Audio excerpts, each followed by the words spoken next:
আজকে আমি সর্ষে দিয়ে কাতলা মাছ রান্না করব। যদি আমার রান্নাটা দেখে তোমাদের ভালো লাগে বন্ধুরা, তাহলে লাইক কমেন্ট করে আমার পাশে থেকো।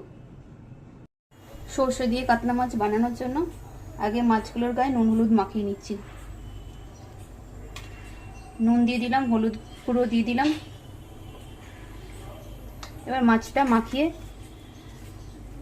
3-4 মিনিট রেখে দেবো, তারপর ফিরে আসছি। সর্ষে কাতলা বানানোর জন্য কড়াতে তেল নিয়ে নিয়েছি, তেল গরম হয়ে গেছে। এবার আমি মাছগুলোকে দিয়ে একটুখানি মাছগুলো ভেজে নিচ্ছি হালকা করে। হয়ে গেছে আমার মাছ ভাজা। মাছগুলোকে আমি একে একে সব তুলে নিলাম। এবার আমি কড়াতে কালো জিরে ফোড়ন দিয়ে দিলাম। এটার মধ্যে আমি সাদা সর্ষে, কালো সর্ষে, কাঁচা লঙ্কা দিয়ে একবারে পেস্ট করে নিচ্ছি, একটু টমেটোও দিয়েছি। এবার এটা আমি এই গরম তেলের মধ্যে দিয়ে দিচ্ছি। হলুদ গুঁড়ো, লঙ্কার গুঁড়ো। এবার এটাকে আমি একটু নাড়াচাড়া করে নেবো, একটু কষিয়ে নিচ্ছি।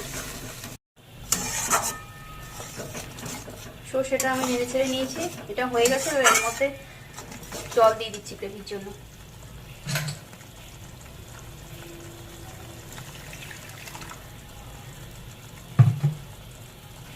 আবার এটা একটু নেড়ে নিয়ে এর মধ্যে আগে থেকে ভিজে রাখা যে মাছগুলো ছিল সেগুলোকে দিয়ে দিচ্ছি।